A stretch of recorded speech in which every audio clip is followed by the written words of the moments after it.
মুআজ্জাজ মুহতারাম সম্মানিত উলামায়ে কেরাম, খুদায়ে আযম, মুসল্লি কেরাম, আমরা মহান আল্লাহ রাব্বুল আলামিনের দরবারে লাখ কোটি শুকর আদায় করছি, কৃতজ্ঞতা প্রকাশ করছি, হাম সানা পাঠ করছি যে আল্লাহ রাব্বুল আলামিন আমাদেরকে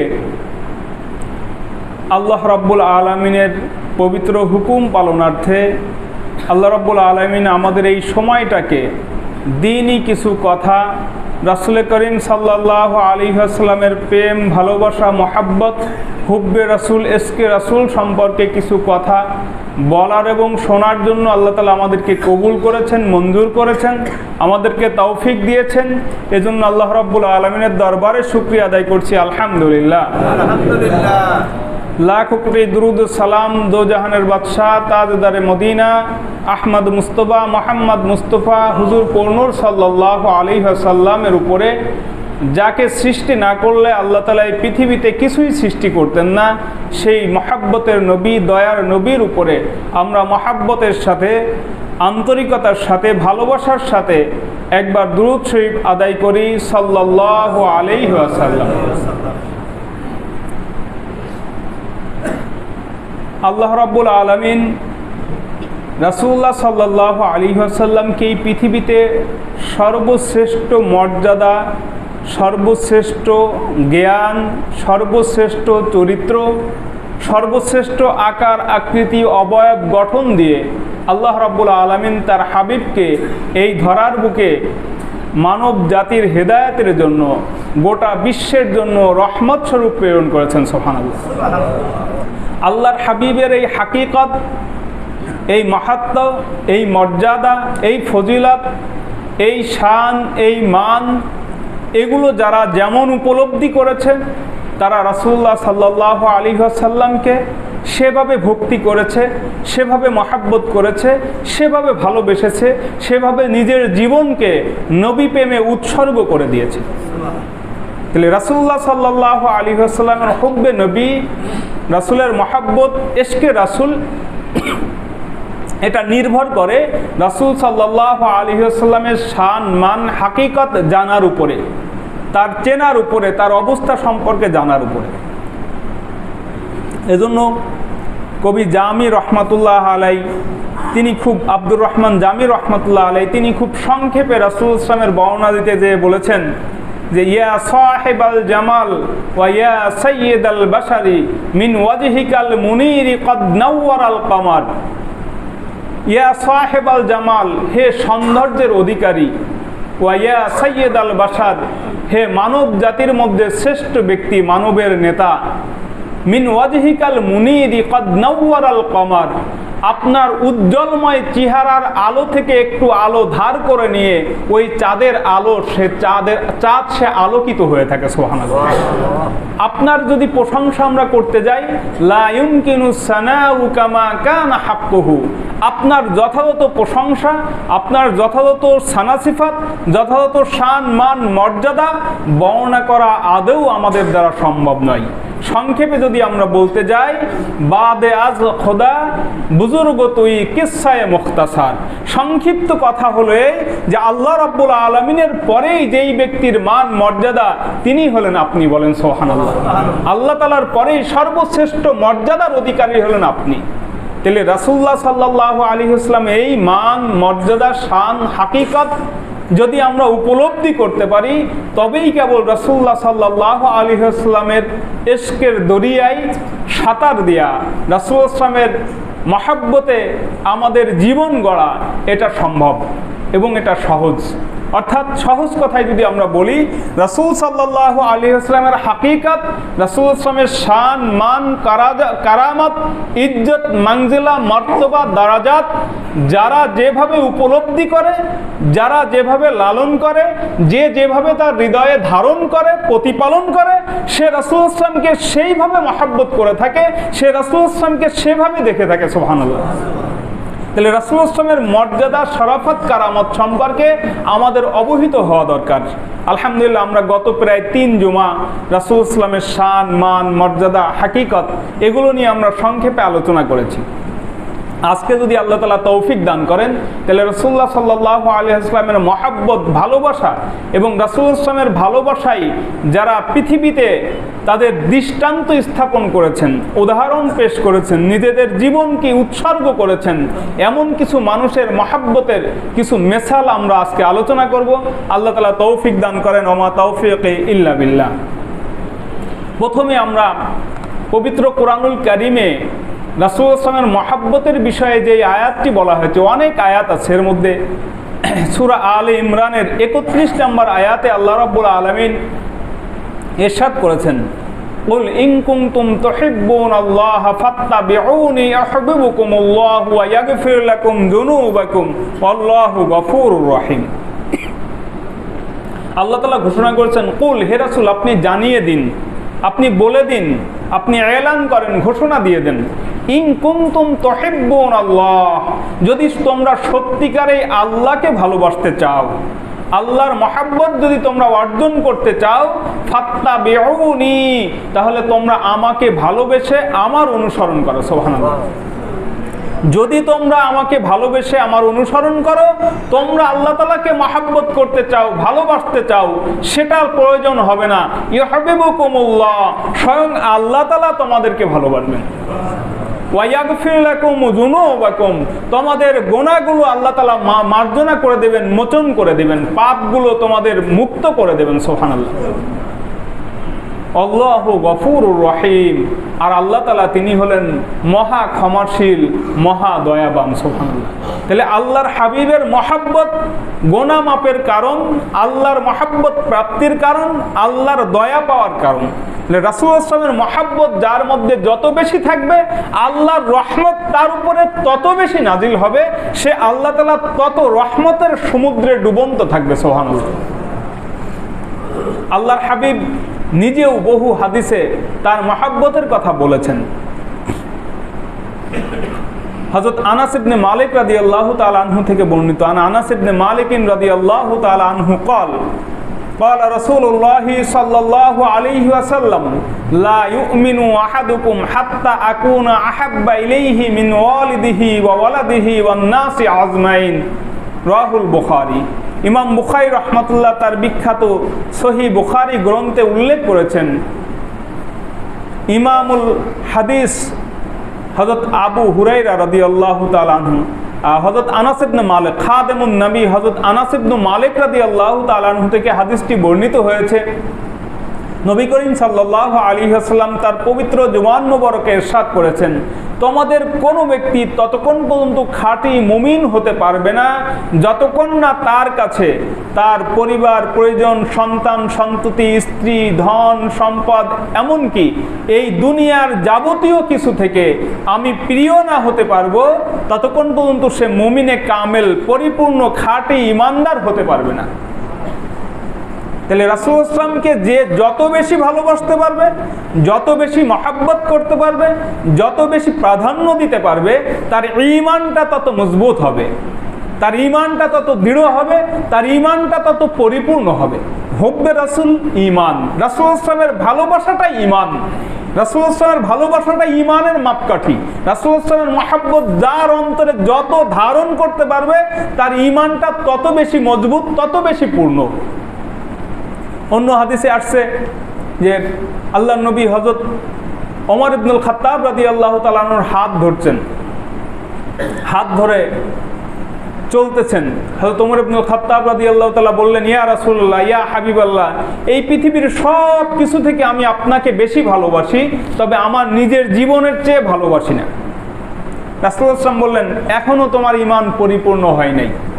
সাথে সাথে ওমর ইবনুল খাত্তাব রাদিয়াল্লাহু তাআলা আনহু বললেন যে আল আন ইয়া রাসূলুল্লাহ, হুজুর এখন আমি এই মুহূর্তে ঘোষণা দিলাম আমার জীবনের চেয়েও আমি আপনাকে বেশি ভালোবাসি। বলেন সুবহানাল্লাহ। রাসূলুল্লাহ সাল্লাল্লাহু আলাইহি ওয়াসাল্লাম বললেন, আল আন ইয়া উমর, হে উমর এখন তোমার ঈমান পরিপূর্ণ হয়েছে। বলেন সুবহানাল্লাহ। তাহলে রাসূলুল্লাহ সাল্লাল্লাহু আলাইহি ওয়াসাল্লামের ভালোবাসাটা নিজের জীবনের চেয়েও বেশি হতে হবে। আল্লাহ তাআলা আমাদেরকে সেই তৌফিক দান করেন। রাসূলুল্লাহ সাল্লাল্লাহু আলাইহি ওয়াসাল্লামের মহব্বত দিয়ে আল্লাহ তাআলা আমাদের অন্তরকে গালেব করেন, আমাদের অন্তরকে মজবুত করে দেন, আমাদের অন্তরকে আল্লাহ তাআলা রাসূলের মহব্বতটাকে প্রাধান্য দেওয়ার চেষ্টা করার তৌফিক আল্লাহ তাআলা আমাদেরকে দান করেন। রাসূল ইসলাম শুধুমাত্র সাহাবাই কিরাম নাই, পরবর্তী যুগেও নবী প্রেম যে থাকবে, ইশকে রাসূল থাকবে, যুগে যুগে বহু মানুষ আল্লাহর হাবিবকে ভালোবাসবে, মুমিনরা রাসূল ইসলামকে মহব্বত করবে, সে বিষয়ে ঘোষণা দিয়ে রাসূলুল্লাহ সাল্লাল্লাহু আলাইহি ওয়াসাল্লাম বলেছেন, আন আবি হুরায়রা রাদিয়াল্লাহু তাআলা আনহু ক্বাল আন্না রাসূলুল্লাহি সাল্লাল্লাহু আলাইহি ওয়াসাল্লাম ক্বালা মিন আসাদ্দি উম্মতি লি হুব্বান নাসুন ইয়াকুনুনা মিন বাদি, যে মিন আসাদ্দি উম্মতি লি হুব্বান নাসুন ইয়াকুনুনা বাদি ইয়াওয়াদ্দু আহাদুহুম লাউ রাআনি বিআহলিহি ওয়া মালিহি। হযরত আবু হুরায়রা রাদিয়াল্লাহু তাআলা আনহু তিনি হাদিস বর্ণনা করেছেন যে রাসূলুল্লাহ সাল্লাল্লাহু আলাইহি ওয়াসাল্লাম ইরশাদ করেছেন, আমার প্রতি অধিক আসক্ত, অধিক মহব্বতকারী একদল বান্দা, একদল উম্মত আমার হবে, যারা হবে মিম বাদি, আমার পরে, বাদি আমার পরবর্তীতে তারা হবে, এখন তারা নাই। নাসুন ইয়াকুনুনা বাদি, একদল মানুষ আমার পরবর্তীতে আমার প্রতি, আমার মহব্বতে তারা এতটাই আকৃষ্ট হবে, ইয়াওয়াদ্দু লাউ রানি বিমালিহি ওয়া আহলিহি, তাদের আশা হবে, তাদের আকাঙ্ক্ষাটা এত প্রবল হবে, আমার মহব্বতটা তাদের মধ্যে এত গালেব হবে, এত প্রাধান্য পাবে, তারা চাইবে, তাদের মনের আকুতি থাকবে যদি তাদের ধন সম্পদ পরিবার পরিজন সব কিছুর বিনিময়েও আমাকে একবার দেখতে পারত, এটাই তাদের কাছে প্রশান্তির বিষয় হতো। বলেন সুবহানাল্লাহ। তাহলে নবী প্রেম শুধু সাহাবীদের মধ্যেই সীমাবদ্ধ নয়, বরং যুগে যুগে এই নবী প্রেমের দৃষ্টান্ত, বিরল দৃষ্টান্ত রয়েছে এবং কিয়ামত পর্যন্ত এই দৃষ্টান্ত থাকবে। আপনাদের এখানে অনেক আশিকে রাসূল এমন আছেন, রাসূল ইসলামের সাথে যাদের জিয়ারত হয়েছে, দিদার হয়েছে, রাসূল ইসলামের ভালোবাসায় যাদের চোখের পানি অশ্রু বিসর্জন দেয়, রাসূল ইসলামের ভালোবাসায় যারা পাপ থেকে বিরত থাকেন, রাসূল ইসলামের ভালোবাসায় যারা সুন্নাতের পাবন্দী হয়েছেন, এমন মানুষ আমাদের সমাজে এখনো আছে। রাসূল ইসলামের সেই মহব্বত, এটা সাহাবায়ে কিরাম থেকে শুরু করে এখন পর্যন্ত এর বিরল নিদর্শন, বিরল উপমা উদাহরণ আমাদের মাঝে বিদ্যমান। কোরআন হাদিসের বহু প্রমাণ রয়েছে। এটা শুধুমাত্র আমাদের কাছে নাই, বিধর্মীদের কাছেও এগুলো পৌঁছে গিয়েছে। এক সময়ে হযরত উরওয়া ইবনে মাসউদ রাদিয়াল্লাহু তাআলা আনহু তিনি পরবর্তীতে মুসলমান হয়েছেন। এই ঘটনা তখন তিনি মুসলমান হন নাই। তিনি বিধর্মীদের পক্ষ থেকে রাসূল ইসলামের বিষয়টাকে অবজারভেশন করার জন্য, পর্যবেক্ষণ করার জন্য গোয়েন্দা হিসেবে সে আসছে, যে মুহাম্মাদের কথা মানুষ বলে সাল্লাল্লাহু আলাইহি ওয়াসাল্লাম, এই ব্যক্তির অবস্থা আসলে কি, এই অবস্থাটা অবলোকন করার জন্য, পর্যবেক্ষণ করার জন্য সে আসছে। তো এসে দেখছে যে রাসূল ইসলামের সাহাবায়ে কিরামের হালত অবস্থা হলো এমন, রাসূল ইসলাম যদি মুখ থেকে কোনো থুতু ফেলেন, কোনো কফ ফেলেন, নাক পরিষ্কার করে কোনো ময়লা ঝেড়ে ফেলেন, এগুলো একটুও মাটিতে সাহাবায়ে কিরাম পড়তে দেন না। সুবহানাল্লাহ। এগুলোর সাথে সাথে তারা প্রতিযোগিতা করেন কে কতটুকু নিতে পারে, সেটা নিয়ে নিজের মুখে, গায়ে, শরীরে তারা এগুলো মাসেহ করে মুছে ফেলতেন। বলেন সুবহানাল্লাহ। তিনি দেখতেন রাসূল ইসলাম যখন অজু করতেন, অজুর পানি কুলি করলে এই অজুর পানিটা নিচে সাহাবায়ে কিরাম পড়তে দিতেন না, সেটা নিয়ে প্রতিযোগিতা হতো যে কে কত বেশি গ্রহণ করে নিজের গায়ে, শরীরে মাখতে পারে। সুবহানাল্লাহ। রাসূল ইসলাম যখন হাল্লাক অর্থাৎ নাপিতের কাছে যেতেন, নাপিতের কাছে গেলে নাপিতের দোকানে ভিড় পড়ে যেত, সেলুনে ভিড় পড়ে যেত। সাহাবায়ে কিরাম প্রতিযোগিতা করতেন কে কতগুলো চুল সংরক্ষণ করতে পারে। সুবহানাল্লাহ। কোনো চুল যেন মাটিতে না পড়ে, রাসূল ইসলামের এই চুল মোবারক একটাও যেন মাটিতে না পড়ে, এই চুল মোবারকগুলো তারা সংগ্রহ করার জন্য প্রতিযোগিতায় লিপ্ত হয়ে যেতেন। সুবহানাল্লাহ। তিনি দেখেছেন রাসূল ইসলামের সাহাবাগণ রাসূলুল্লাহ সাল্লাল্লাহু আলাইহি ওয়াসাল্লামকে যেভাবে তাজিম করে, যেভাবে ভক্তি করে, যেভাবে ভালোবাসে, যেভাবে শ্রদ্ধা করে, তার কথাগুলো যেভাবে মান্য করে, তার নিষেধগুলো যেভাবে পালন করে, এটা বিরল। উনি অবজারভেশন করে যখন ওনার কওমের কাছে ফিরে গেছেন, তখন তাদের কাছে যে বর্ণনা করেছেন, আল্লাহর কসম করে আমি বলতেছি, আল্লাহর শপথ করে আমি বলতেছি, আমি বহু রাজা বাদশার কাছে আমি প্রতিনিধিত্ব করেছি, ওই রোম, পারস্য, এরপর আপনার সিরিয়া, আবিসিনিয়া, বহু জায়গার বড় বড় বাদশা যারা ছিল, এই বড় বড় বাদশাদের দরবারে আমি গিয়েছি, তাদের অবস্থা আমি দেখেছি, তাদের বিষয়গুলো আমি অবলম্বন করেছি, অবজারভেশন করেছি। কিন্তু এ দেখি মুহাম্মদ সাল্লাল্লাহু আলাইহি ওয়াসাল্লাম এবং তার সাহাবীদের মধ্যে যে অবস্থা, এটা একটা বিরল অবস্থা। এই সম্মান, এই তাজিম আমি কোনোদিন দেখি নাই, বলেন সুবহানাল্লাহ। উনি পরবর্তীতে মুসলমান হয়েছেন। রাসূল সাল্লাল্লাহু আলাইহি ওয়াসাল্লামকে সাহাবা একরাম কত ভক্তি করতেন, কত ভালোবাসতেন, কত সম্মান করতেন। হযরত আবু মাহজুরা রাদিয়াল্লাহু তাআলা আনহু নামে একজন সাহাবী ছিলেন। ওনার সামনের একগুচ্ছ চুল ছিল, এটা উনি কখনো কাটতেন না, এটা ছেড়ে দিয়েছেন, লম্বা হয়ে গেছে। এবং এত লম্বা হয়ে গেছে, উনি যখন বসতেন তখন ওই চুলগুলো মাটিতে পড়ে যেত, মাটি ছুঁয়ে ফেলতো। অন্যান্য সাহাবী যারা ছিলেন, তার পাশে যারা ছিলেন, তারা জিজ্ঞেস করছেন যে তুমি এই চুলগুলো কাটো না কেন, এই চুলগুলো তুমি ছোট করো না কেন? তখন সে জবাব দিয়েছে যে এই চুলগুলো, আমার এই চুল মুবারকগুলো যেগুলো আছে, এইখানে রাসূল সাল্লাল্লাহু আলাইহি ওয়াসাল্লামের হাতের ছোঁয়াটা পড়েছে, এই জন্য আমি মনে করি এই চুলগুলো আমি আর কাটবো না, বলেন সুবহানাল্লাহ।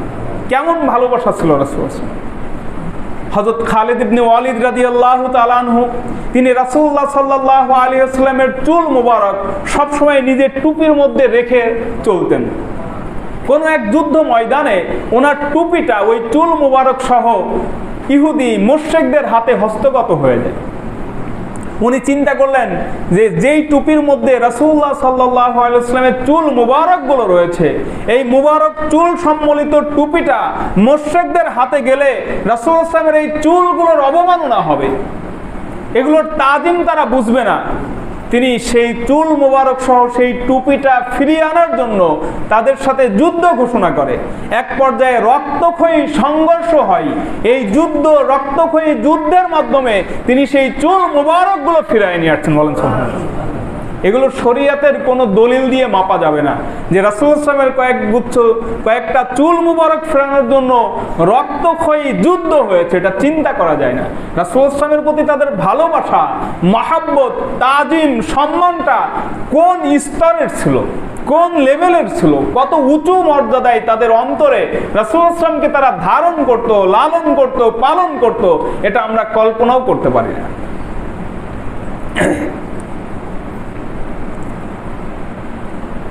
এমনি ভাবে এমন অনেক বিরল ঘটনা রয়েছে। উহুদ যুদ্ধের যে ঘটনা, উহুদ যুদ্ধের ইতিহাসটা, সাহাবা একরাম যে অকপটে নিজেদের জীবনগুলো রাসূলুল্লাহ সাল্লাল্লাহু আলাইহি ওয়াসাল্লামের জন্য বিলিয়ে দিয়েছেন, সেগুলো ভাবার নয়, বিশ্বাসযোগ্য নয়, আমাদের কাছে এখন গল্পের মতো মনে হয়। কিন্তু বাস্তবে তারা নবী প্রেমটা কেমন ধারণ করেছিলেন, নবী প্রেমটা, তাদের ইশকে রাসূলটা তাদের মধ্যে কতটা গালাবাত হয়েছিল যে তারা ওয়াকাতরে রাসূল ইসলামের রক্ষার্থে ইসলামের পতাকাকে, ইসলামের ঝান্ডাকে উন্নয়ন করার জন্য নিজেদের জীবনকে তারা উৎসর্গ করে দিয়েছেন, সুবহানাল্লাহ। উহুদের যুদ্ধে কঠিন এক সংকটপূর্ণ সময়ে রাসূল সাল্লাল্লাহু আলাইহি ওয়াসাল্লাম ঘোষণা করলেন যে কে আছো তোমরা, তাদেরকে রুখে দেওয়ার মতো, ওই কাফের মুশরিক বেদিনদের সাথে যুদ্ধ করার মতো তোমরা কে কে আছো? হযরত তালহা রাদিয়াল্লাহু তাআলা আনহু সহ মোট 12 জন সাহাবী সেখানে একত্রিত হলেন। হযরত তালহা রাদিয়াল্লাহু তাআলা তাদেরকে আক্রমণ করার জন্য আগ্রহ প্রকাশ করলেন। রাসূল সাল্লাল্লাহু আলাইহি ওয়াসাল্লাম বললেন, না, তুমি থামো। আর কে আছো? আরেকজন আনসার সাহাবী তিনি আসলেন, তিনি তাদের সাথে যুদ্ধ করলেন, যুদ্ধ করতে করতে শহীদ হয়ে গেলেন, সুবহানাল্লাহ। এরপর রাসূল সাল্লাল্লাহু আলাইহি ওয়াসাল্লাম আবার বললেন, আর কে আছো? তালহা রাদিয়াল্লাহু তাআলা আবার সামনে গেলেন, রাসূল সাল্লাল্লাহু আলাইহি ওয়াসাল্লাম বললেন, না, পরে। আবার আরেকজন সাহাবী, আরেকজন আনসার সাহাবী তিনি এসে তাদের সাথে যুদ্ধ করতে শুরু করলেন। যুদ্ধ করতে করতে নিজের জীবনটাকে শহীদ করে দিলেন, সুবহানাল্লাহ। আবার এভাবে রাসূল সাল্লাল্লাহু আলাইহি ওয়াসাল্লাম তৃতীয়বার আবার বললেন, আবার কে আছো? আরেকজন সাহাবী আসলেন, তিনি ওই তাদের সাথে যুদ্ধ করতে করতে নিজের জীবনটাকে শহীদ করে দিলেন। এভাবে একে একে একে 11 জন সাহাবী তাদের জীবনকে রাসূল ইসলামের ভালোবাসায়, রাসূল ইসলামকে রক্ষার জন্য নিজেদের জীবনটাকে কোরবান করে দিয়েছেন, সুবহানাল্লাহ। তালহা রাদিয়াল্লাহু তাআলা এবার আছেন, তিনি তো দেখছেন যে এখানে গেলে নিশ্চিত মৃত্যু, নিশ্চিত শাহাদাত। এরপরেও তালহা রাদিয়াল্লাহু তাআলা আনহু এমন জোরে তাদের উপর আক্রমণ করেছেন, হাদিস শরীফের মধ্যে আসছে ওই 11 জন সবাই মিলে যে আক্রমণ করেছেন, হযরত তালহা রাদিয়াল্লাহু তাআলা আনহু একাই সেই আক্রমণ করেছেন। বলেন সুবহানাল্লাহ। যুদ্ধ শেষে হযরত তালহা রাদিয়াল্লাহু তাআলা আনহুকে একটা গর্তের মধ্যে পাওয়া গেল। হযরত আবু বকর সিদ্দিক রাদিয়াল্লাহু তাআলা আনহু বললেন যে শহীদদের মধ্যে আমি তালহাকে খুঁজতেছিলাম, তালহা রাদিয়াল্লাহু তাআলাকে খুঁজতে খুঁজতে আমি দেখলাম যে তিনি একটা গর্তের মধ্যে পড়ে আছেন এবং তার শরীরে আমি দেখলাম 70টা তীর, বর্ষা এবং তরবারির আঘাতে তার শরীরটা ঝাঁঝরা হয়েছে, চূর্ণ বিচীর্ণ বিদীর্ণ হয়ে গেছে। রাসূল সাল্লাল্লাহু ভালোবাসায় তাদের জীবনটাকেও তারা ওয়াকাতারও বিলিয়ে দিতে কোনো কুণ্ঠাবোধ করেন নাই। এ কারণেই তাদের মর্যাদা, তাদের সম্মান আল্লাহ তাআলার দরবারে এত সুউচ্চ হয়েছে যে আজকে আমরা তাদের কথা গর্বের সাথে, শ্রদ্ধার সাথে, সম্মানের সাথে স্মরণ করতেছি। এই যুদ্ধে আর একজন সাহাবী ছিলেন হযরত আবু তালহা রাদিয়াল্লাহু তাআলা আনহু। আবু তালহা রাদিয়াল্লাহু তাআলা আনহু তিনি রাসূল সাল্লাল্লাহু আলাইহি ওয়াসাল্লামের রক্ষার জন্য নিজের শরীরটাকে, নিজের বুকটাকে রাসূল সাল্লাল্লাহু আলাইহি ওয়াসাল্লামের জন্য ঢাল স্বরূপ বানিয়ে দিয়েছিলেন। বলেন সুবহানাল্লাহ। হাদিস শরীফের মধ্যে আসছে যে রাসূলুল্লাহ সাল্লাল্লাহু আলাইহি ওয়াসাল্লাম একবার একটু মাথাটা উঁচু করতে গেলেন। আবু তালহা রাদিয়াল্লাহু তাআলা আনহু বললেন, ইয়া রাসূলুল্লাহ, ইয়া হাবিবাল্লাহ, আপনি আপনার মাথাটা উঁচু করবেন না, আমার ভয় হয় আপনি মাথা উঁচু করলে না ওই তীরের আঘাতটা আপনার কপালে এসে লাগে। আমি আপনার জন্য ঢাল স্বরূপ আছি, যত তীর, বর্ষার যা আঘাত আছে আমি আপনাকে সাপোর্ট দেবো, আমি আপনাকে দেখে রাখবো হুজুর, আপনি মাথা উঁচু করেন না, আপনার গায়ে যেন কোনো তীরের আঘাত না লাগে, এটা আমরা সহ্য করতে পারবো না। রাসূল ইসলামকে তারা কেমন ভালোবেসেছেন, কি হৃদয় দিয়ে তারা রাসূল ইসলামকে ভালোবেসেছেন যে রাসূল ইসলামের জন্য তারা ঢাল হয়ে গেছেন। তাদের তীর, বর্ষা, তরবারির আঘাতে তাদের শরীরগুলো মানে ঝাঁঝরা হয়ে গেছে বললে চলে। তারপরেও হাদিস শরীফের মধ্যে আসছে যে এই তীরের আঘাতগুলো যখন তার গায়ে এসে লাগছে, তীরগুলো যখন তার শরীরে বেঁধছে, তিনি একটু উহা শব্দ করা তো দূরে থাক, একটু নড়াচড়াও করেন নাই। যেভাবে ছিলেন রাসূল ইসলামের রক্ষার্থে ঠিক সেভাবেই তিনি ছিলেন। সুবহানাল্লাহ। রাসূল ইসলামকে ভালোবেসে তারা দৃষ্টান্ত স্থাপন করে গেছেন। আজকে আমরা তাদেরকে শ্রদ্ধার সাথে স্মরণ করতেছি। অনুরূপভাবে অন্য একজন সাহাবী হযরত সাদ ইবনে রবিয়া রাদিয়াল্লাহু তাআলা আনহু, অনেক দীর্ঘ ঘটনা। সাদ ইবনে রবিয়া রাদিয়াল্লাহু তাআলা আনহু এই উহুদ যুদ্ধে তিনি শহীদ হয়েছেন। যুদ্ধ করতে করতে করতে করতে এক পর্যায়ে তিনি নিস্তেজ হয়ে জমিনে লুটিয়ে পড়েছেন। যখন যুদ্ধ শেষ হয়েছে, রাসূলুল্লাহ সাল্লাল্লাহু আলাইহি ওয়াসাল্লাম সাহাবীদেরকে পাঠিয়েছেন, যাও তোমরা দেখো আমার সাহাবী হযরত রবিয়া রাদিয়াল্লাহু তাআলা আনহু তিনি কোথায় আছে। সাদ ইবনে রবিয়া সে কোথায় আছে তাকে খুঁজে নিয়ে আসো, আর তাকে যেয়ে আমার সালাম বলো, তাকে জিজ্ঞেস করো। রাসূল ইসলাম জিজ্ঞেস করেছেন যে আপনি কেমন আছেন, তুমি কেমন আছো, এটা রাসূল ইসলামকে জিজ্ঞেস করেছে। যখন হযরত সাদ ইবনে রবিয়া রাদিয়াল্লাহু তাআলা আনহুর কাছে সাহাবীরা গেলেন, যে দেখলেন যে তিনি মুমূর্ষু অবস্থায় পড়ে আছেন, এই তার প্রাণটা না বের হয়ে যায়, তার প্রাণবায়ু এই এখনই বের হয়ে যাবে, তিনি শাহাদাতের অমীয় সুধা পান করবেন। সাহাবায়ে কেরাম যে তাকে বললেন যে রাসূলুল্লাহ সাল্লাল্লাহু আলাইহি ওয়াসাল্লাম তোমাকে সালাম দিয়েছেন এবং জিজ্ঞেস করেছেন যে তুমি কেমন আছো। হযরত সাদ ইবনে রবিয়া রাদিয়াল্লাহু তাআলা জবাব দিলেন যে তোমাদের উপরে সালাম এবং রাসূল সাল্লাল্লাহু আলাইহি ওয়াসাল্লামের উপরে সালাম। তোমরা যে বলো, রাসূল সাল্লামকে যে বলো যে আমি ভালো আছি, আমি জান্নাতের ঘ্রাণ পাচ্ছি। বলেন সুবহানাল্লাহ। এই বলতে বলতে তার প্রাণ বায়ুটা বের হলো, তিনি শাহাদাত বরণ করেছেন। বলেন সুবহানাল্লাহ। রাসূল সাল্লামের ভালোবাসায় দুঃখ, কষ্ট, যাতনা, বেদনা, কোনো কষ্ট, কোনো তীরের আঘাত, কোনো তরবারির আঘাত, কোনো কিছুই তাদের কাছে বড় কিছু মনে হয় নাই, বরং সব কিছুই তাদের কাছে তুচ্ছ মনে হয়েছে। রাসূল ইসলামের জীবনের কাছে তাদের জীবনকে তারা অতি তুচ্ছ ভেবেছেন। অনুরূপ আর একজন সাহাবী ছিলেন হযরত জিয়াদ ইবনে সাকান রাদিয়াল্লাহু তাআলা আনহু। আল্লাহ রাব্বুল আলামিন এই সাহাবীকেও শাহাদাতের অমীয় সুদা পান করিয়েছেন। এই সাহাবীকে যখন রাসূল সাল্লাল্লাহু আলাইহি ওয়াসাল্লামের কাছে নিয়ে আসা হলো, তখন এই সাহাবী একবারে মুমূর্ষ অবস্থায় কাতরাচ্ছেন। রাসূল সাল্লাল্লাহু আলাইহি ওয়াসাল্লাম তার পবিত্র কদম মোবারকটা ওই সাহাবীর দিকে আগায় দিলেন। ওই সাহাবী তার মুখটা রাসূলুল্লাহ সাল্লাল্লাহু আলাইহি ওয়াসাল্লামের কদমের উপরে রেখে রাসূল সাল্লাল্লাহু আলাইহি ওয়াসাল্লামের মহব্বতে, এটা তার সবচেয়ে বড় পাওয়া যে আমার মৃত্যুটা রাসূল সাল্লাল্লাহু আলাইহি ওয়াসাল্লামের কদমের উপরে মাথাটা ঠেকিয়ে আমার মৃত্যুটা হয়েছে। সুবহানাল্লাহ। এভাবে সাহাবায়ে কেরাম রাসূল সাল্লাল্লাহু আলাইহি ওয়াসাল্লামকে ভালোবেসে মৃত্যুর যন্ত্রণাটাকেও অতি আপন করে নিয়েছেন। অনুরূপ হযরত আবু দুজানা রাদিয়াল্লাহু তাআলা আনহু, তিনিও রাসূল সাল্লাল্লাহু আলাইহি ওয়াসাল্লামের জন্য ঢাল স্বরূপ ছিলেন। রাসূল সাল্লাল্লাহু আলাইহি ওয়াসাল্লামকে এই উহুদের যুদ্ধে পাহারা দিয়েছেন, নিজের বডিটাকে, পিঠটাকে ঢাল বানিয়ে দিয়েছেন। ওনার শরীরেও প্রায় 70-80টা তীর বর্ষার আঘাত পাওয়া গিয়েছে। সুবহানাল্লাহ। এভাবে সাহাবায়ে কেরাম তাদের জীবনের চেয়েও, নিজেদের জানমালের চেয়েও রাসূলুল্লাহ সাল্লাল্লাহু আলাইহি ওয়াসাল্লামকে সবথেকে বেশি প্রাধান্য দিয়েছেন। রাসূলুল্লাহ সাল্লাল্লাহু আলাইহি ওয়াসাল্লামের সাথে থাকাটাই তাদের জন্য সবথেকে প্রিয় বিষয় ছিল। আর রাসূলুল্লাহ সাল্লাল্লাহু আলাইহি ওয়াসাল্লামের ফেরাকটা, রাসূলুল্লাহ সাল্লাল্লাহু আলাইহি ওয়াসাল্লাম থেকে দূরে চলে যাওয়াটা তাদের জন্য বড় বেদনাদায়ক ছিল। রাসূলুল্লাহ সাল্লাল্লাহু আলাইহি ওয়াসাল্লামের বিচ্ছেদ, বিরহটা তারা সহ্য করতে পারতেন না। রাসূলুল্লাহ সাল্লাল্লাহু আলাইহি ওয়াসাল্লামের কোনো ধরনের কোনো কষ্ট সাহাবায়ে কেরামের সহ্য হতো না। একদিন হযরত রাসূল করিম সাল্লাল্লাহু আলাইহি ওয়াসাল্লাম দুপুর বেলায় হযরত আবু বকর সিদ্দিক রাদিয়াল্লাহু তাআলার বাড়িতে উপস্থিত। আবু বকর রাদিয়াল্লাহু তাআলা খুব আশ্চর্য হয়ে গেলেন যে এই ভর দুপুরে তো রাসূল সাল্লাল্লাহু আলাইহি ওয়াসাল্লাম কখনো আসেন না, নিশ্চয়ই কোনো বিশেষ জরুরি কাজেই তিনি এসেছেন।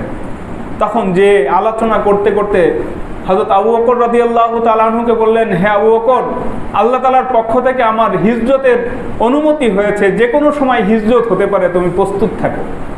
হযরত আবু বকর রাদিয়াল্লাহু তাআলা বললেন যে হুজুর, আমি আপনার হিজরতের সাথী হতে চাই। রাসূলুল্লাহ সাল্লাল্লাহু আলাইহি ওয়াসাল্লাম বললেন, আচ্ছা ঠিক আছে, তুমি প্রস্তুত থাকো। সেদিন থেকে হযরত আবু বকর রাদিয়াল্লাহু তাআলা দীর্ঘদিন রাতের বেলায় বিছানায় পিঠ দেন নাই, দরজার সাথে হেলান দিয়ে দাঁড়িয়ে দাঁড়িয়ে রাত্রগুলো কাটিয়ে দিয়েছেন। তিনি মনে করেছেন, আমি যদি রাতের বেলায় বিছানায় ঘুম দিয়ে থাকি আর রাসূলুল্লাহ সাল্লাল্লাহু আলাইহি ওয়াসাল্লাম এসে আমাকে একটা ডাক দেওয়ার পরে যদি আমি দরজা খুলতে না পারি, তার ডাকে সাড়া না দিতে পারি, এটা একটা বেয়াদবি হয়ে যাবে। তিনি দীর্ঘদিন বিছানায় ঘুমান নাই, দরজার সাথে ঠেস দিয়ে পিঠ লাগিয়ে রাত্র যাপন করেছেন। হিজরতের জন্য যখন বের হয়ে গেলেন রাসূলুল্লাহ সাল্লাল্লাহু আলাইহি ওয়াসাল্লাম এবং হযরত আবু বকর সিদ্দিক রাদিয়াল্লাহু তাআলা আনহু যখন হিজরতের উদ্দেশ্যে বের হয়ে গেলেন, পথিমধ্যে সুরাকা ইবনে মালিক সে ঘোড়া নিয়ে খুব জোরে তাদের পিছনে ছুটলেন। আবু বকর সিদ্দিক রাদিয়াল্লাহু তাআলা রাসূলুল্লাহ সাল্লাল্লাহু আলাইহি ওয়াসাল্লামকে বললেন, ইয়া রাসূলুল্লাহ, ইয়া হাবিবাল্লাহ, সুরাকা ইবনে মালিক তো আমাদেরকে ধরে ফেলবে। রাসূলুল্লাহ সাল্লাল্লাহু আলাইহি ওয়াসাল্লাম বললেন, লা তাহজান ইন্নাল্লাহা মা'ানা, হে আবু বকর, আপনি ভয় পাবেন না, আল্লাহ তাআলা আমাদের সাথে আছেন। কিছুক্ষণ যাওয়ার পরে একবারেই কাছাকাছি ধরে ফেলবেন এমন একটা অবস্থা। হযরত আবু বকর সিদ্দিক রাদিয়াল্লাহু তাআলা আনহু কেঁদে ফেললেন, ইয়া রাসূলুল্লাহ, ইয়া হাবিবাল্লাহ, এইবারই আমাদেরকে সুরাকা ইবনে মালিক আমাদেরকে ধরে ফেলবে। রাসূলুল্লাহ সাল্লাল্লাহু আলাইহি ওয়াসাল্লাম বললেন, হে আবু বকর, তুমি কাঁদছো কেন? তুমি কি ভয় পাচ্ছ? তুমি কাঁদছো কেন? বলছে, হুজুর, আমি আমার নিজের জীবনের জন্য ভয় পাই না, আমি আপনার জন্য ভয় পাই। আপনার জীবনের জন্য আমি কাঁদতেছি, আমার নিজের জীবনের জন্য আমি কাঁদছি। এমন ছিল সাহাবায়ে কেরামের ভালোবাসা, এমন ছিল সাহাবায়ে কেরামের হৃদয়ে নবী প্রেম, নবীর মহাব্বত। রাসূলুল্লাহ সাল্লাল্লাহু আলাইহি ওয়াসাল্লাম এর ইন্তেকালের পূর্বে রাসূলুল্লাহ সাল্লাল্লাহু আলাইহি ওয়াসাল্লাম বিভিন্নভাবে ইঙ্গিতে জানিয়েছেন। যখন কোরআনের আয়াতগুলো নাজিল হয়েছে, সূরা নাসর, ইজা জা নাসরুল্লাহ যখন নাজিল হয়েছে, আল ইয়াউমা আকমালতু লাকুম দীনাকুম যখন নাজিল হয়েছে, তখন অন্যান্য সাহাবায়ে কেরাম হাসলেও হযরত আবু বকর সিদ্দিক রাদিয়াল্লাহু তাআলা কেঁদেছেন। সাহাবায়ে কেরাম জিজ্ঞেস করেছেন, এই আনন্দের সংবাদ শুনে আপনি কাঁদছেন কেন?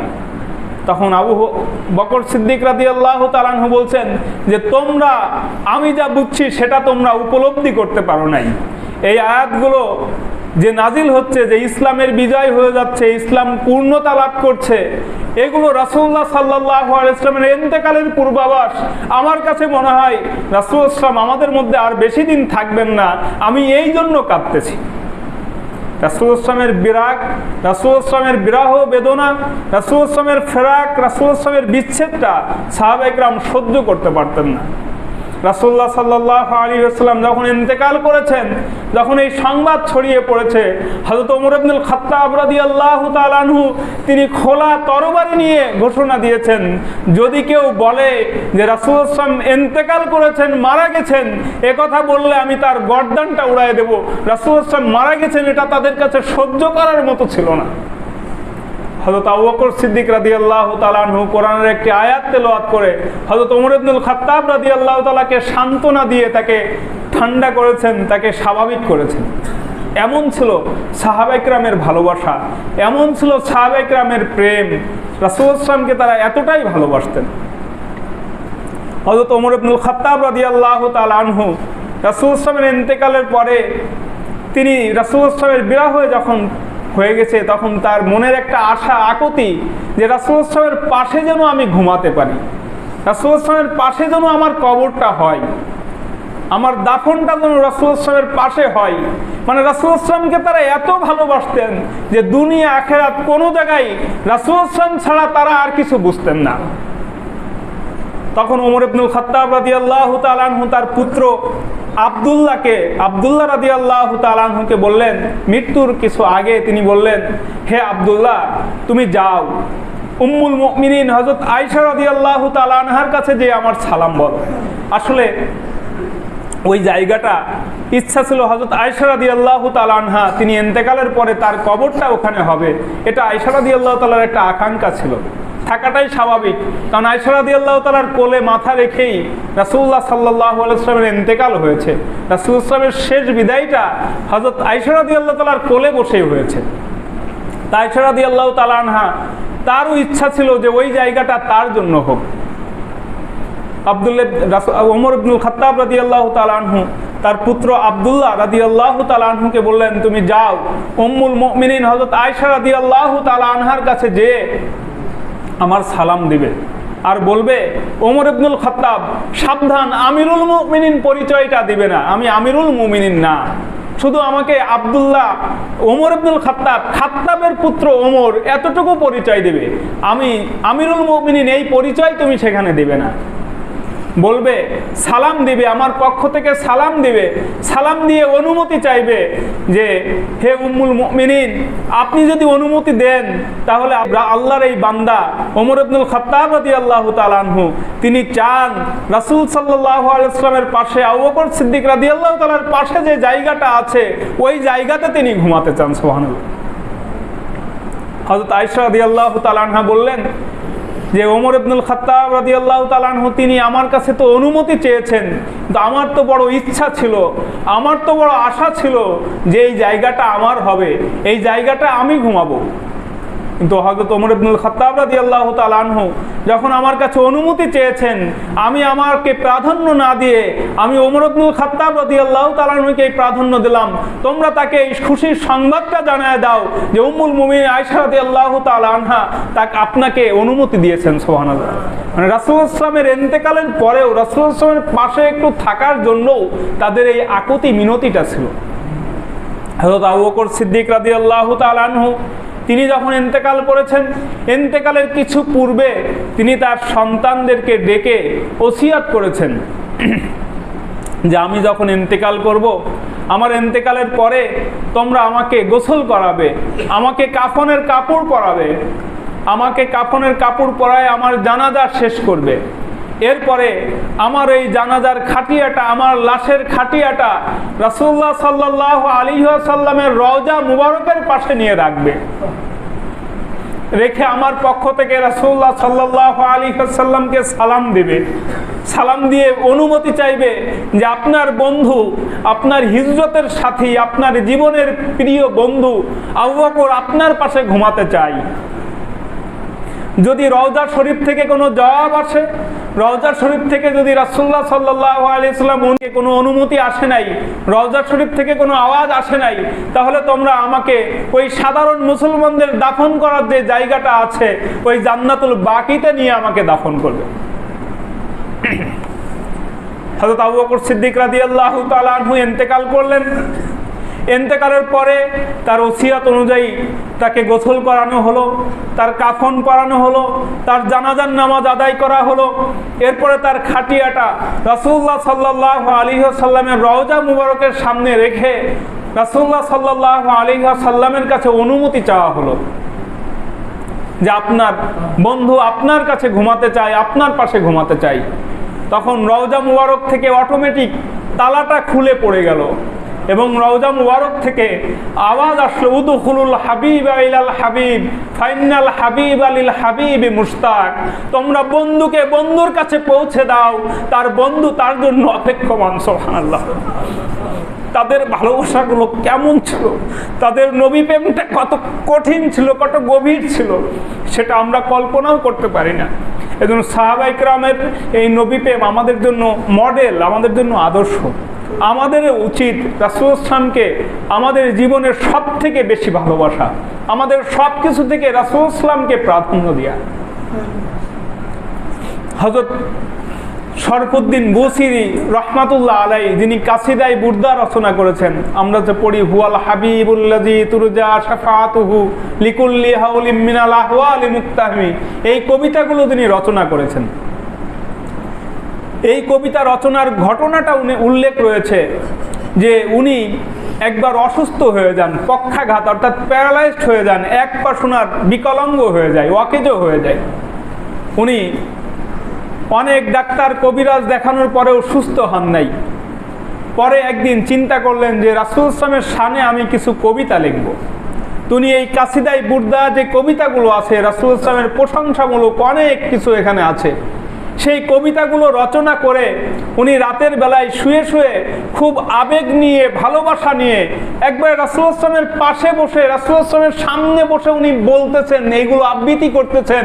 এমন একটা অবস্থায় উনি কবিতাগুলো আবৃত্তি করতেছিলেন। আবৃত্তি করতে করতে উনি হঠাৎ করে ঘুমিয়ে যান। ঘুমানো অবস্থায় উনি স্বপ্নের মধ্যে দেখতে পান যে রাসূল করিম সাল্লাল্লাহু আলাইহি ওয়াসাল্লাম স্বপ্নের মধ্যে উনার কাছে এসেছেন, এসে উনার শরীরটাই একটু হাত বুলায়ে দিয়েছেন এবং উনার গায়ে একটা চাদর দিয়ে ঢেকে দিয়েছেন। সুবহানাল্লাহ। উনি ঘুম থেকে জাগ্রত হয়ে লাফ দিয়ে উঠছেন। উনি দেখেন যে উনার সেই পক্ষাঘাত প্যারালাইজড আর নাই, উনি সুস্থ হয়ে গেছেন। সুবহানাল্লাহ। উনি সেই চাদরটা, রাসূলুল্লাহ সাল্লাল্লাহু আলাইহি ওয়াসাল্লাম যে চাদরটা দিয়ে উনাকে ঢেকে দিয়েছেন, এই আরবিতে বলা হয় বুরদা, ওই চাদরটা দেখলেন যে ঠিকই আছে। পরের দিন সকালবেলায় অপরিচিত একজন ব্যক্তি উনার কাছে আসছেন, এসে বলছেন, হে দরবেশ, তুমি গত রাতের তুমি রাসূলুল্লাহ সাল্লাল্লাহু আলাইহি ওয়াসাল্লামের প্রশংসায় যেই কবিতাগুলো লিখেছো, ওই কবিতাগুলো আমাকে দাও। এ বলতেছে, কোন কবিতা? কারণ এটা তো আর কেউ জানে না, কেউ কোনোদিন শোনেও নাই। তখন ওই ব্যক্তি বলছেন যে গত রাতে তুমি রাসূলুল্লাহ সাল্লাল্লাহু আলাইহি ওয়াসাল্লামকে যেই কবিতাগুলো পড়ে শোনায়েছো সেগুলো। উনি তো আশ্চর্য হয়ে গেছেন যে আমি তো একা একা বসে পাঠ করেছি, এই কবিতাগুলো তো আর কেউ কখনো দেখেও নাই, শোনেও নাই, জানেও না। তখন ওই দরবেশ, উনিও খুব আল্লাহর ওলি এবং রাসূলুল্লাহ সাল্লাল্লাহু আলাইহি ওয়াসাল্লামের খুব আশেক ছিলেন, উনি বলছেন, দেখো তুমি গত রাতে রাসূলুল্লাহ সাল্লাল্লাহু আলাইহি ওয়াসাল্লামকে যখন ওই কবিতাগুলো পড়ে পড়ে শোনাইতেছিলে, আমিও শুনতে পেয়েছি। সুবহানাল্লাহ। তখন উনি সেই কবিতাটা দেন এবং বলেন, তোমাকে রাসূলুল্লাহ সাল্লাল্লাহু আলাইহি ওয়াসাল্লাম যেই চাদরটা দিয়ে আবৃত করে দিয়েছেন, সেই চাদরটা দাও, সেই চাদরটা আমি একটু ধরে এটা থেকে আমি বরকত গ্রহণ করি। সুবহানাল্লাহ। হযরত ওমর ইবনুল খাত্তাব রাদিয়াল্লাহু তাআলা আনহু যখন মেম্বারে এসে খুতবা দিতেন, রাসূলুল্লাহ সাল্লাল্লাহু আলাইহি ওয়াসাল্লামের মহব্বতে উনি এই মেম্বারটাকে স্পর্শ করে নিজের মুখে গায়ে মালিশ করতেন, রাসূলুল্লাহ সাল্লাল্লাহু আলাইহি ওয়াসাল্লামকে সেই রাসূলুল্লাহ সাল্লাল্লাহু আলাইহি ওয়াসাল্লামের কথা স্মরণ করে রাসূলুল্লাহ সাল্লাল্লাহু আলাইহি ওয়াসাল্লামের মহব্বতে। এমনি রাসূলুল্লাহ সাল্লাল্লাহু আলাইহি ওয়াসাল্লাম এর সাহাবায়ে কেরাম, তাবি, তাবে তাবি, সালফে সালেহিন, উলামায়ে কেরাম, কিয়ামত পর্যন্ত রাসূলুল্লাহ সাল্লাল্লাহু আলাইহি ওয়াসাল্লামের এই ভালোবাসার নিদর্শন থাকবেই। রাসূলুল্লাহ সাল্লাল্লাহু আলাইহি ওয়াসাল্লামের ভালোবাসার কোনো মাপকাঠি নাই, কোনো সীমানা নাই। সীমানা এতটুকুই, যতক্ষণ পর্যন্ত না সেটা আল্লাহর সাথে শিরক না হয়, যতক্ষণ পর্যন্ত সেটা শরীয়তের সরাসরি বিধানের কোনো খেলাফ না হয়। এজন্য রাসূলুল্লাহ সাল্লাল্লাহু আলাইহি ওয়াসাল্লামের সেই ভালোবাসা মহাব্বত আমাদের মধ্যেও ধারণ করা দরকার, লালন করা দরকার, পালন করা দরকার। সাহাবায়ে কেরামের ভালোবাসা শুধু এভাবেই ছিল না, রাসূল ইসলাম যখন যে কাজ তাদেরকে করতে বলেছেন সাথে সাথে সেই কাজ তারা পালন করেছেন, যেটা নিষেধ করেছেন সাথে সাথে সেটা থেকে বিরত থেকেছেন। রাসূল ইসলাম মদকে নিষেধ করেছেন, সাহাবায়ে কেরাম মদের যেই পাত্রগুলো ছিল পাত্রগুলোও ভেঙে ফেলেছেন। রাসূল ইসলাম গাধার গোশত খেতে নিষেধ করেছেন কোনো এক সফরে, তখন সাহাবায়ে কেরাম ওই গাধার গোশত, ব্যাগ ভরা গোশত, রান্না করা গোশত সাথে সাথে উপুড় করে সব ফেলে দিয়েছেন, একটা টুকরাও, এক ফোঁটা ঝোলও আর মুখে দেন নাই। রাসূল ইসলাম যখনই যখন সুদের কথা বলেছেন, সুদ হারাম, সাথে সাথে সাহাবায়ে কেরাম সকল পাওনাদারের কাছে যত সুদ ছিল সব বাদ দিয়ে শুধু আসল টাকাটা নিয়ে আসছেন। ঘুষের কথা বলার সাথে সাথে তারা ঘুষের দিকে কখনো যান নাই। জিনা ব্যভিচারের কথা শোনার সাথে সাথে জিনা ব্যভিচার থেকে তারা বিরত হয়েছেন। যত ধরনের আদেশ নিষেধ রাসূল ইসলাম করেছেন সাহাবায়ে কেরাম সাথে সাথে পালন করেছেন। অতএব আমাদের ভালোবাসার প্রমাণটা তখনই হবে আমরা যখন রাসূল ইসলামকে ভালোবেসে রাসূল ইসলামের আদর্শটা আমরা গ্রহণ করব, সকল হারামগুলো আমরা বর্জন করব, ফরজ ওয়াজিব সুন্নাতগুলো আমরা, মুস্তাহাবগুলো আমরা পালন করার জন্য সচেষ্ট থাকব। এজন্য আমি আপনাদেরকে বিনীতভাবে অনুরোধ করি আপনারা সকলে এই ব্যাপারে সচেষ্ট হবেন। রাসূল ইসলামের ভালোবাসা অন্তরে আমাদের যেমন থাকবে, বাহ্যিকভাবেও রাসূল ইসলামের ভালোবাসাই কর্মের মাধ্যমে আমরা আমাদের সেই ভালোবাসাকে প্রকাশ করতে চাই। আল্লাহ তাআলা আমাদেরকে সেই তৌফিক দান করেন। রাসূল ইসলামের সুন্নাতের মধ্যে একটা অন্যতম সুন্নাত হলো দাড়ি লম্বা করা আর গোঁফগুলো ছোট করা। যাদের দাড়ি ছোট আছে বা রাখেন নাই বিভিন্ন কারণে, আমি আপনাদের কাছে বিশেষভাবে অনুরোধ করব, রাসূল ইসলামের একটা অন্যতম গুরুত্বপূর্ণ সুন্নাত হলো দাড়ি রাখা। রাসূল ইসলামের ভালোবাসায় সাহাবায়ে কেরাম যদি জীবন দিয়ে দিতে পারেন, সাহাবায়ে কেরাম নিজেদের জানমাল সব কুরবান করে দিতে পারেন, আমরা কি রাসূল ইসলামের ভালোবাসায় আমাদের চেহারা সুরাতটাকে রাসূল ইসলামের আদর্শে, রাসূল ইসলামের নমুনায় কি আমরা একটু বানাতে পারি না? রাসূল ইসলামের ভালোবাসায় আমরা আমাদের দাড়িগুলোকে আমরা বড় করব, আমাদের দাড়িগুলোকে আমরা লম্বা করব। আল্লাহ তাআলা আমাদেরকে সেই তৌফিক দান করেন। রাসূল ইসলামের ভালোবাসায় আমরা করব। কে আমাকে কি বলল, সমাজের মানুষ আমাকে কি বলল, আমার পরিবারের মানুষ কি বলল, এগুলো আমার দেখার বিষয় নাই। রাসূল ইসলামের ভালোবাসায় আমরা এই কাজটা করব। একটা কথা বললাম, আরো যেগুলো আছে রাসূল ইসলামের অনুসরণ আমরা করার চেষ্টা করব। আল্লাহ তাআলা আমাদেরকে তৌফিক দান করেন। আজকের এই আলোচনা আল্লাহ তাআলা আমাদের নবী প্রেমের একটা উদাহরণ হিসেবে, নবী প্রেমের উজ্জীবিত হওয়ার একটা ওসিলা হিসেবে, রাসূল ইসলামের ভালোবাসার একটা ওসিলা হিসেবে, পরকালের নাজাতের ওসিলা হিসেবে আল্লাহ তাআলা কবুল করেন। ওয়া আখিরু দাওয়ানা আনিল হামদুলিল্লাহি রাব্বিল আলামিন। যারা সুন্নাত পড়েন নাই কবুল জুমা